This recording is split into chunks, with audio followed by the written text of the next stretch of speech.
നമസ്കാരം. കഴിഞ്ഞ ക്ലാസ്സിലെടുത്ത പാഠം നിങ്ങൾക്ക് വായിച്ചു നോക്കിയോ? നിങ്ങൾ അമ്മൂമ്മ എന്നുള്ള കവിത അല്ല പാഠം നല്ലതല്ലേ? ഇഷ്ടപ്പെട്ടോ നിങ്ങൾക്ക്?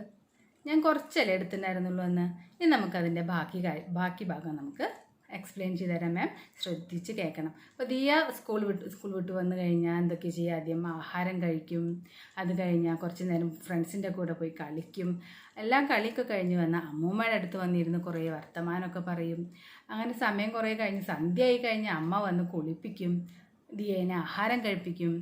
സന്ധ്യയായി കഴിഞ്ഞ് ദീപമൊക്കെ കൊളുത്തി കഴിഞ്ഞാലോ അമ്മൂമ്മയുടെ അടുത്ത് പോയിരുന്ന് നാമൊക്കെ ചൊല്ലി പഠിപ്പൊക്കെ കഴിഞ്ഞ് ഫ്രീ ആയി രണ്ടാളും കൂടി രാത്രി ദിയ എന്ത് ചെയ്യുന്നറിയോ? അമ്മൂമ്മയുടെ അടുത്ത് പോയി കിടന്ന് ഉറങ്ങും. അങ്ങനെ ഉറങ്ങണ സമയത്ത് അമ്മൂമ്മ ദിയയ്ക്ക് നല്ല നല്ല കഥകളൊക്കെ പറഞ്ഞു കൊടുക്കും. നിങ്ങൾക്ക് കഥയൊക്കെ കേൾക്കാൻ ഇഷ്ടമല്ലേ? അതുപോലെ ഈ അമ്മൂമ്മമാർക്കും കഥയൊക്കെ നിങ്ങൾക്ക് പറഞ്ഞു തരാനും ഒക്കെ വലിയ ഇഷ്ടമാണ്. എന്താ വെച്ചിട്ടുണ്ടെങ്കിൽ അവർ വയസ്സാകും തോറും അവർ കുട്ടികളെ പോലെ ആവത്രേ. അതുകൊണ്ട് അവർ നിങ്ങളുടെ കൂടെ കളിക്കുന്നതും കഥകൾ പറയുന്നതും ചിരിക്കുന്നതും എല്ലാം സന്തോഷത്തോടു കൂടി ഇരിക്കുന്നതും നിങ്ങളുടെ എല്ലാ കുറുമ്പുകൾക്ക് സൈഡ് നിൽക്കുന്നതും ഒക്കെ എന്തുകൊണ്ടാണെന്നറിയോ? അവരും നിങ്ങളെപ്പോലെ തന്നെ കുഞ്ഞു കുട്ടികളെ പോലെ ആവുന്നത് കൊണ്ടാണ്. അപ്പോൾ ആ അമ്മൂമ്മമാരെ നമ്മൾ എന്ത് ചെയ്യണം? ഒരിക്കലും വേദനിപ്പിക്കാൻ പാടില്ല എന്ന് ഞാൻ പറഞ്ഞില്ലേ? ഇനി നമുക്ക് ബാക്കിയുള്ള ഭാഗം നോക്കാം. എന്താണ് ദിയയ്ക്ക് അമ്മൂമ്മ കുറേ കാര്യങ്ങളെല്ലാം പറഞ്ഞു കൊടുക്കും. എന്തൊക്കെയാണെന്നറിയാമോ? മടിയിലിരുത്തിയിട്ടാ അമ്മൂമ്മ പറഞ്ഞു കൊടുക്കുക. സ്നേഹത്തോടു കൂടി കൊഞ്ചിച്ച് മടിയിലൊക്കെ ഇരുത്തിയിട്ടാ, മോളെ നീ എന്ത് ചെയ്യാൻ പാടില്ല, മറ്റുള്ളവരെ നമ്മുടെ ജീവിതത്തിൽ പല കാര്യങ്ങളും ശ്രദ്ധിക്കേണ്ടതായിട്ടുണ്ട്. എന്തൊക്കെയാണെന്നറിയോ നിങ്ങൾക്ക്? മറ്റുള്ളവരെ ചതിക്കാൻ പാടില്ല, ഒരിക്കലും നുണ പറയാൻ പാടില്ല, അങ്ങനെ ഒരുപാട് കാര്യങ്ങൾ അമ്മൂമ്മ ജീവിതത്തിൽ ശ്രദ്ധിക്കേണ്ടതായിട്ടുള്ള കാര്യങ്ങൾ അമ്മൂമ്മ ദിയയ്ക്ക് പറഞ്ഞു കൊടുക്കും. പിന്നെന്താ, ദിയേനെ ആ വീട്ടിലത്തെ അമ്മയ്ക്കും അച്ഛനും അപ്പൂപ്പനും അമ്മൂമ്മയ്ക്കും ഒക്കെ വളരെ ഇഷ്ടമാണ്. ദിയയ്ക്കും അവരെ വളരെയധികം ഇഷ്ടമാണ്. പക്ഷെ ദിയ അമ്മൂമ്മയെ മാത്രമല്ല കേട്ടോ സ്നേഹിക്കാൻ പാടുള്ളൂ. നിങ്ങളും അമ്മൂമ്മേനെ മാത്രം സ്നേഹിച്ച അപ്പൂപ്പന് വിഷമമില്ലേ? അപ്പോൾ അപ്പൂപ്പനെയും എല്ലാവരെയും നമ്മൾ നല്ലവണ്ണം സ്നേഹിക്കണം. അവർക്ക് കുറച്ചും കൂടിയൊക്കെ പ്രായമാവുന്നവർ അവരെന്താവും? അവരാകെ ക്ഷീണിക്കും, നടക്കാൻ പറ്റാണ്ടാവും. അപ്പോൾ നമ്മൾ അവരെ എന്ത് ചെയ്യണം? സ്നേഹത്തോടു കൂടി അവരെ പരിപാലിക്കണം, ശ്രദ്ധിക്കണം, അവർക്ക് വേണ്ട കാര്യങ്ങളെല്ലാം ചെയ്തു കൊടുക്കണം. അപ്പോഴാണ് എന്തുണ്ടാവുക? നമ്മുടെ തലമുറയും വരും തലമുറയും നമ്മൾ കൂടുതൽ നമ്മളതിനെ ഇതുപോലെ സ്നേഹിക്കും, ശ്രദ്ധിക്കുകയൊക്കെ ചെയ്യുള്ളൂ അല്ലേ? നമ്മളെ കണ്ടല്ലേ വരും തലമുറയും പഠിക്കുക. അതുപോലെ ഇനി മാം ഒരു നല്ലൊരു അമ്മൂമ്മ കഥ, മുത്തശ്ശി കഥ മാം നിങ്ങൾക്ക് പറഞ്ഞു തരാം. ഞാൻ കഥ പറയാൻ തുടങ്ങട്ടെ? കേട്ടോ, ശ്രദ്ധിച്ച് കേൾക്കണേ. പണ്ട് മിഥിലാപുരി എന്നിട്ടൊരു രാജ്യം ഉണ്ടായിരുന്നു. അവിടെ ശംഭു എന്ന് പറഞ്ഞൊരു നമ്പൂതിരി ഉണ്ടായിരുന്നു. ഈ ശംഭു ഒരു ദിവസം അങ്ങാടിയിൽ പോയിട്ട് ഒരു ആടിനെ വാങ്ങി വന്നു. ആടിനെയും കൊണ്ട് ഈ ശംഭു ഒരു കാട്ടിനുള്ളിൽ കൂടെ വേണം ശംഭുവിന് നടന്ന് വീട്ടിലെത്താൻ. അങ്ങനെ കാട്ടിനുള്ളിൽ കൂടെ പോകുന്ന സമയത്ത് ഒരു കള്ളൻ ശംഭു നടന്നു വരുന്നത് ഇങ്ങനെ കണ്ടു. ഈ കള്ളൻ എന്ത് ചെയ്തു? ആഹാ, നല്ലൊരു ആടാണല്ലോ അതിനെങ്ങനെയെങ്കിലും കൈക്കലാക്കണം എന്ന് ഈ കള്ളൻ തീരുമാനിച്ചു. കള്ളൻ ഉടനെ ഓടി കള്ളൻ്റെ ആശാൻ്റെ അടുത്തെത്തി. ആശാനോട് പറഞ്ഞു, ആശാനെ, ഒരു ഉഗ്രൻ കോളൊത്തിട്ടുണ്ട്, ഇതാ ഒരാളൊരു ആടിനെ കൊണ്ട് വരുന്നുണ്ട്, എങ്ങനെയെങ്കിലും നമുക്കതിനെ കൈക്കലാക്കണം. ആശാന് വളരെയധികം സന്തോഷമായി. ആശാൻ പറഞ്ഞു, ശരി, നമുക്കിപ്പോൾ തന്നെ പോയി ഒരു നല്ല ആസൂത്രണം ചെയ്യാം എന്ന് പറഞ്ഞ് ഈ ആശാനും കള്ളനും എല്ലാവരും കൂടി പദ്ധതിയെല്ലാം ആസൂത്രണം ചെയ്തു. പാവം ശംഭു നമ്പൂതിരി ഇതൊന്നും അറിഞ്ഞില്ല.